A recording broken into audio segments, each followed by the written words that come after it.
भक्तों, मैं आज आपको बृहस्पतिवार की व्रत कथा सुनाऊंगा, जिस कथा को करने से और सुनने मात्र से हमें मनवांछित फल की प्राप्ति होती है।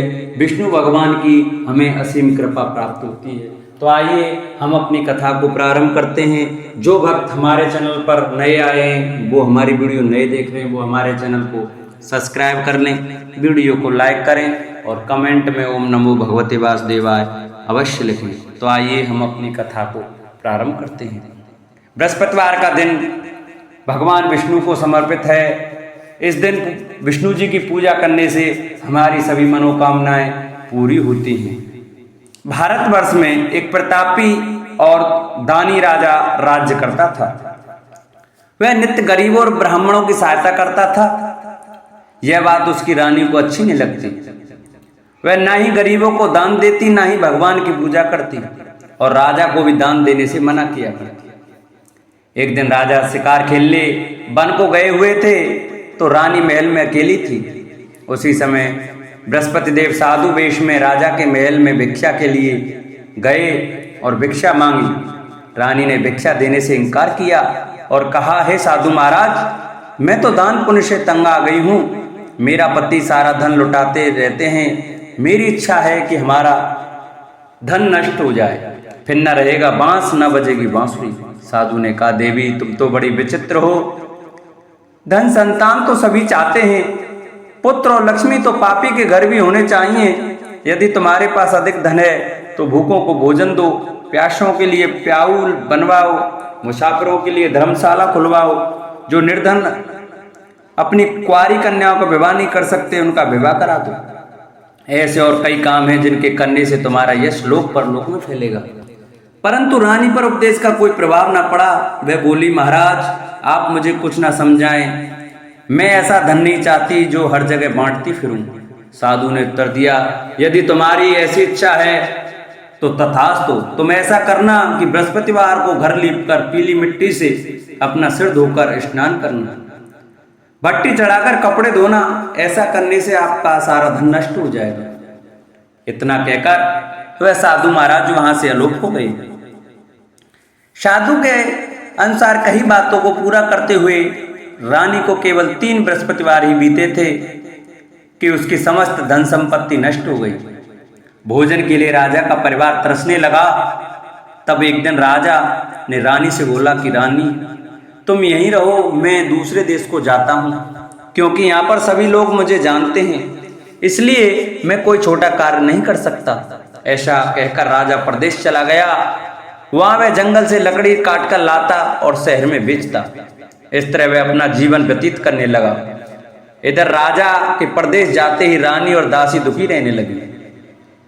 एक बार जब रानी और दासी को 7 दिन तक बिना भोजन के रहना पड़ा, तो रानी ने अपनी दासी से कहा, हे दासी, पास ही के नगर में मेरी बहन रहती है, वह बड़ी धनवान है, तू उसके पास जा और कुछ ले आ, ताकि थोड़ी बहुत गुजर बसर हो जाए। दासी रानी की बहन के पास गई। उस दिन गुरुवार था और रानी की बहन उस समय बृहस्पतिवार की व्रत कथा सुन रही थी। दासी ने रानी की बहन को अपनी रानी का संदेश दिया, लेकिन रानी की बड़ी बहन ने कोई उत्तर नहीं दिया। जब दासी को रानी की बहन से कोई उत्तर नहीं मिला, तो वह बहुत दुखी हुई और उसे क्रोध भी आया। दासी ने वापस आकर रानी को सारी बात बता दी। सुनकर रानी ने अपने भाग्य को कोसा। उधर रानी की बहन ने सोचा कि मेरी बहन की दासी आई थी, परंतु उससे मैं नहीं बोली, इससे वह बहुत दुखी हुई होगी। कथा सुनकर और पूजन समाप्त करके वह अपनी बहन के घर आई और कहने लगी, हे बहन, मैं बृहस्पतिवार का व्रत कर रही थी, तुम्हारी दासी मेरे घर आई थी, परंतु जब तक कथा होती है तब तक ना तो उठते हैं और ना ही बोलते हैं, इसलिए मैं नहीं बोली। कहो दासी क्यों गई थी? रानी बोली, बहन तुमसे क्या छिपाऊं, हमारे घर में खाने तक को अनाज नहीं था। ऐसा कहते कहते रानी की आंखें भर आईं। उसने दासी समेत पिछले 7 दिनों से भूखे रहने तक की बात अपनी बहन को विस्तार पूर्वक सुना दी। रानी की बहन बोली, देखो बहन, भगवान बृहस्पति देव सबकी मनोकामना को पूर्ण करते हैं। देखो शायद तुम्हारे घर में अनाज रखा हो। पहले तो रानी को विश्वास नहीं हुआ। वह बहन के आग्रह पर अपने उसने अपनी दासी को अंदर भेजा तो उसे सचमुच अनाज से भरा एक घड़ा मिला। यह देखकर दासी की हैरानी हुई। दासी रानी से कहने लगी, हे रानी, जब हमको भोजन नहीं मिलता तो हम व्रत ही तो करते हैं, इसलिए क्यों ना इनसे व्रत और कथा की विधि पूछ ली जाए ताकि हम भी व्रत कर सकें। तब रानी ने अपनी बहन से बृहस्पतिवार व्रत के बारे में पूछा। उसकी बहन ने बताया, बृहस्पतिवार के व्रत में चने की दाल और मुनक्का से विष्णु भगवान का केले की जड़ में पूजन करें तथा दीपक जलाएं, व्रत कथा सुने और पीला भोजन ही करें। इससे बृहस्पति देव प्रसन्न होते हैं। व्रत और पूजन विधि बताकर रानी की बहन अपने घर को लौट गई। 7 दिन के बाद जब गुरुवार आया तो रानी और दासी ने व्रत रखा। घुड़साल में जाकर चना और गुड़ ले आई, फिर उससे केले की जड़ तथा विष्णु भगवान का पूजन किया। अब पीला भोजन कहाँ से आए, इस बात को लेकर दोनों बहुत दुखी थी। चूंकि उन्होंने व्रत रखा था इसलिए बृहस्पति देव उनसे प्रसन्न थे, इसलिए वे एक साधारण व्यक्ति का रूप धारण कर 2 थालों में सुंदर पीला भोजन दासी को दे गए। भोजन पाकर दासी बहुत प्रसन्न हुई, फिर रानी के साथ मिलकर भोजन ग्रहण किया। उसके बाद वे सभी गुरुवार को व्रत और पूजन करने लगी। बृहस्पति भगवान की कृपा से उनके पास फिर से धन संपत्ति आ गई, परंतु रानी फिर से पहले की तरह आलस्य करने लगी।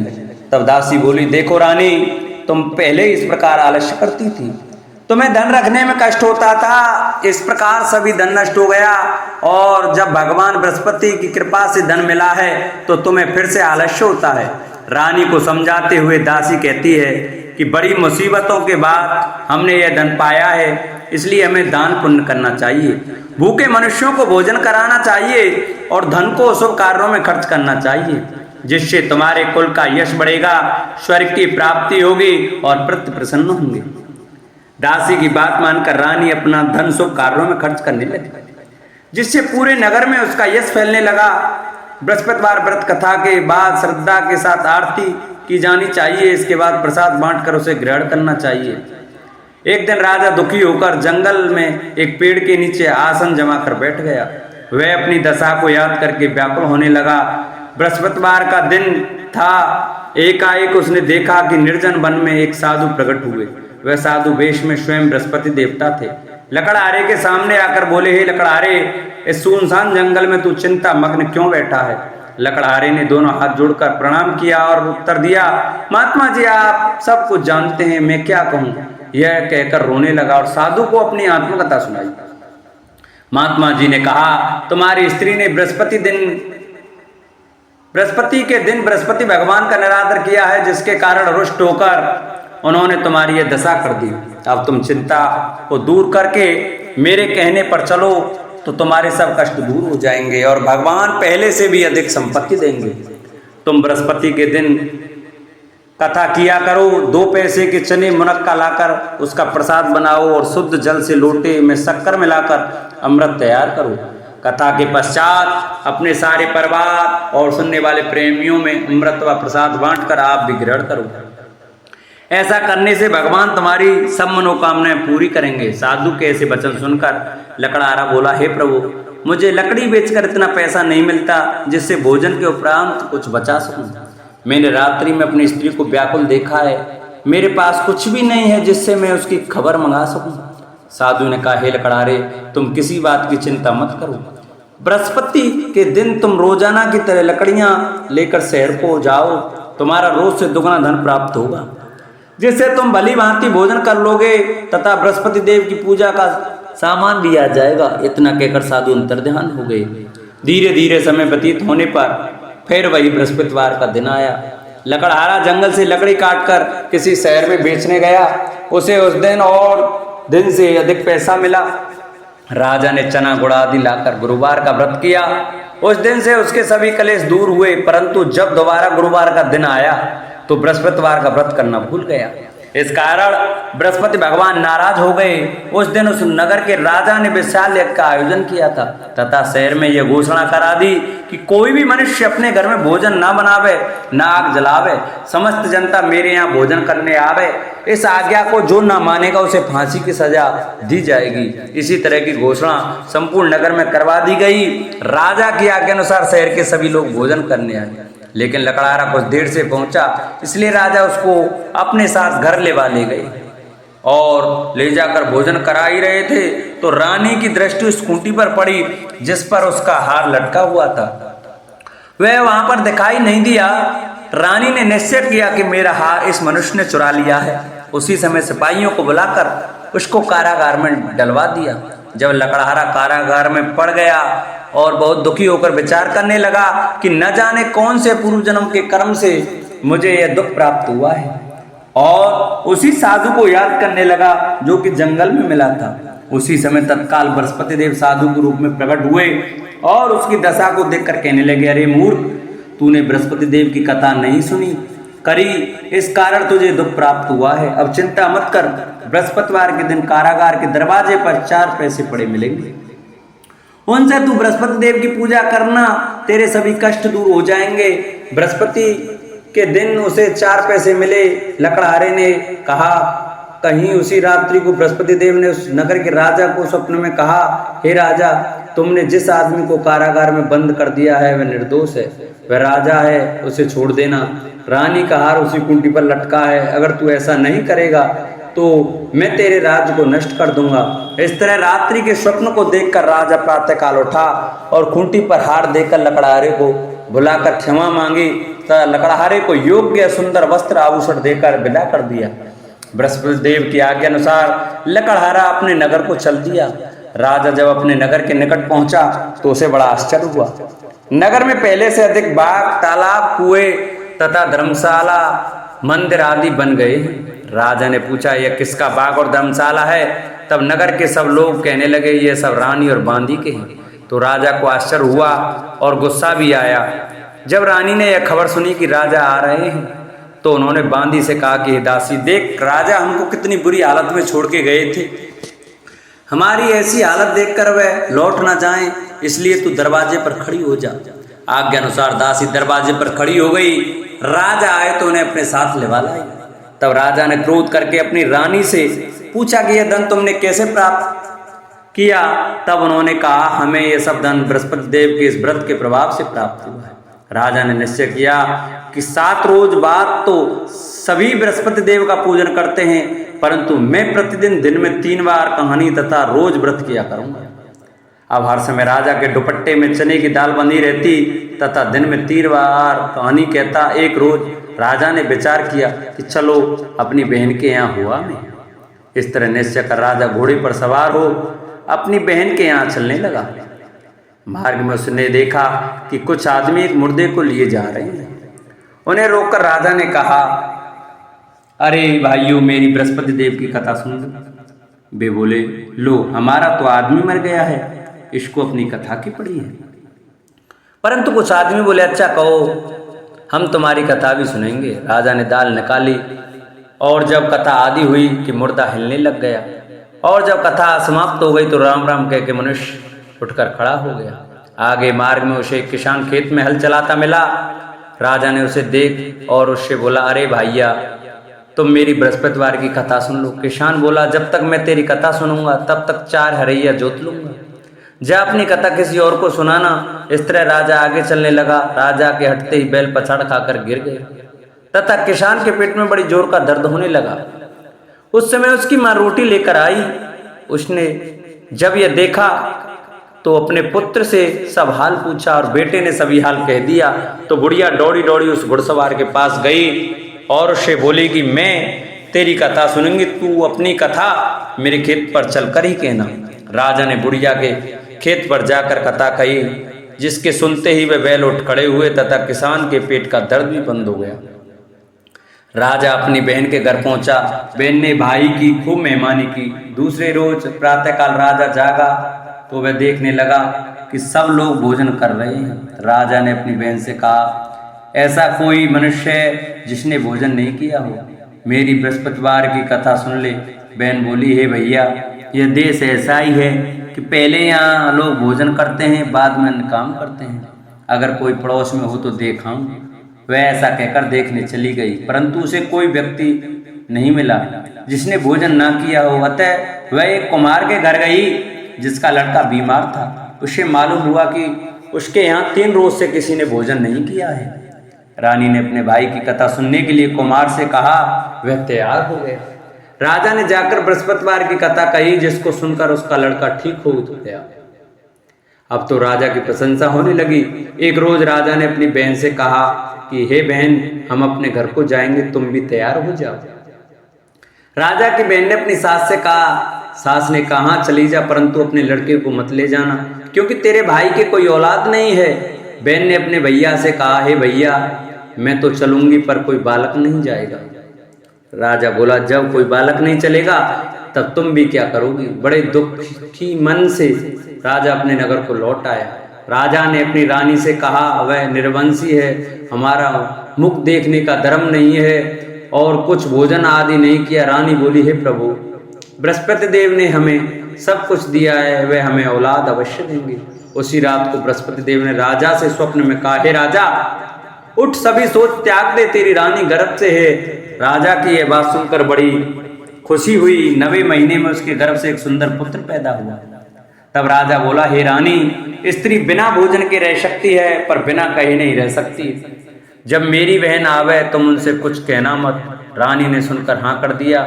जब राजा की बहन ने यह शुभ समाचार सुना तो वह बहुत खुश हुई तथा बधाई लेकर अपने भाई के यहाँ आई। तभी रानी ने कहा, घोड़ा चढ़कर तो नहीं आई, गधा चढ़ी आई। राजा की बहन बोली, भाभी, मैं इस प्रकार न कहती तो तुम्हें औलाद कैसे मिलती।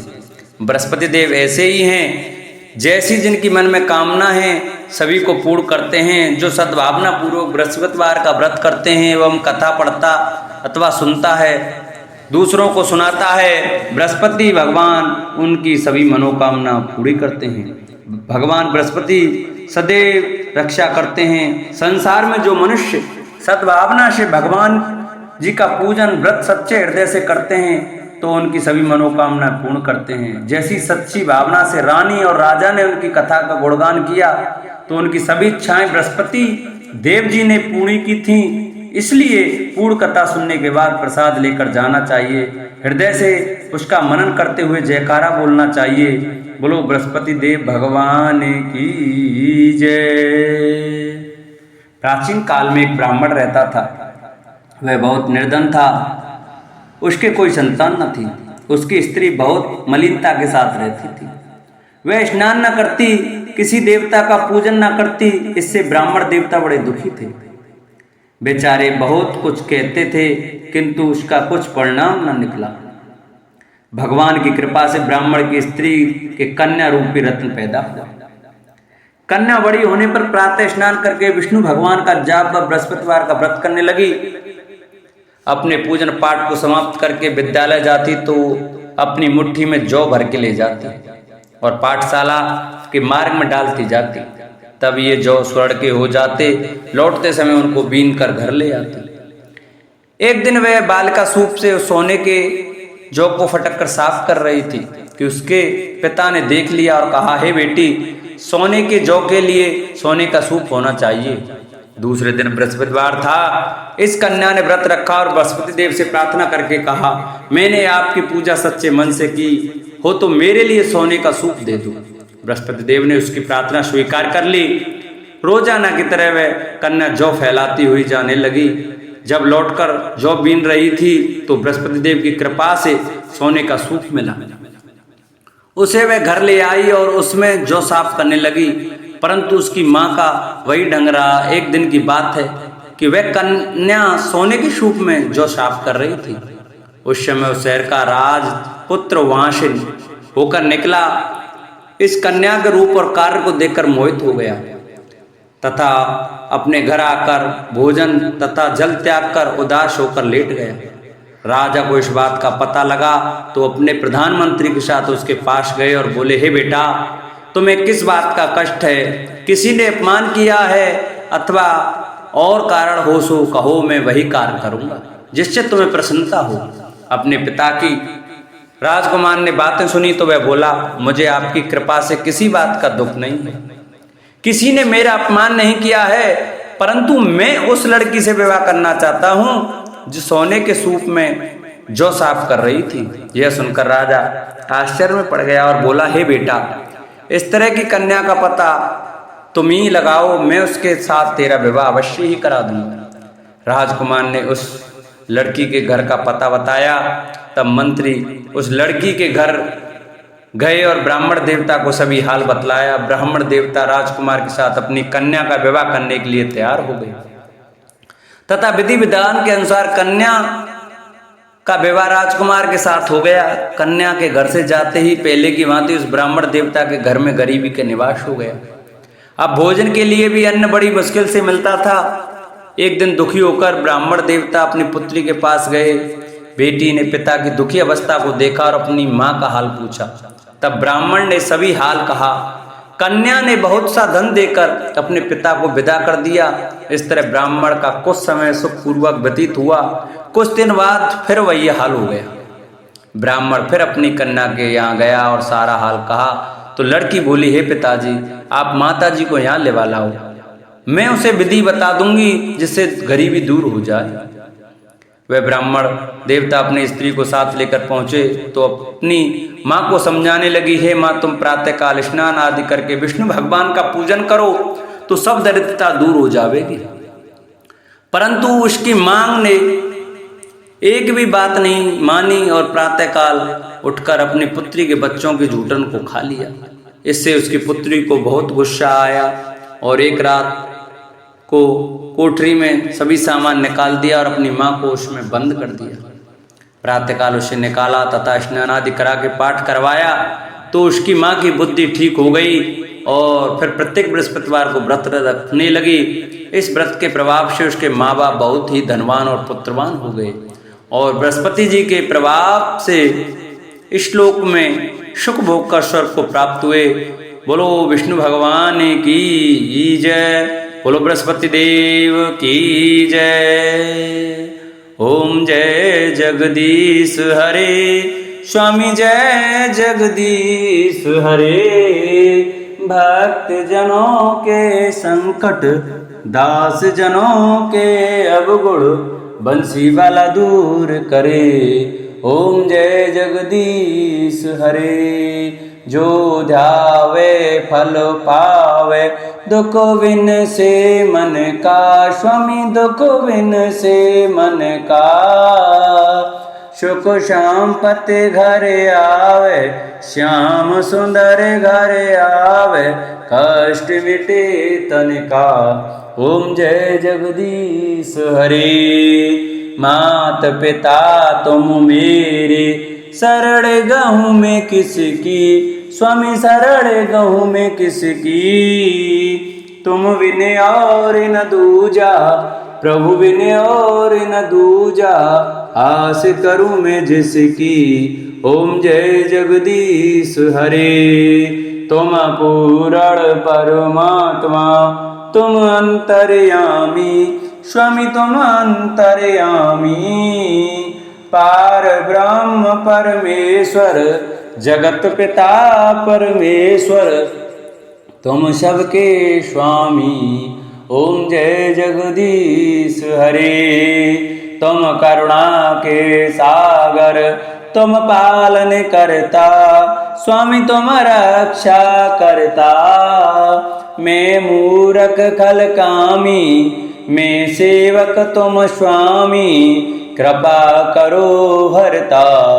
ओम जय जगदीश हरे। तुम हो एक अगोचर, सबके प्राणपति, स्वामी सबके प्राणपति।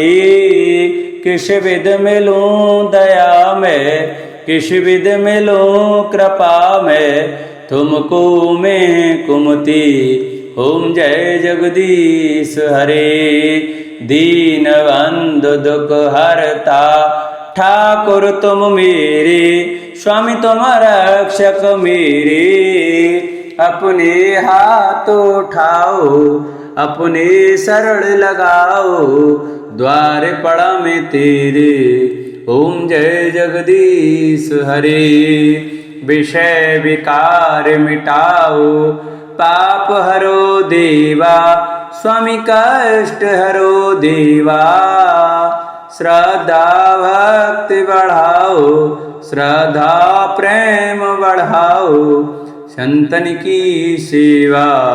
ओम जय जगदीश हरे।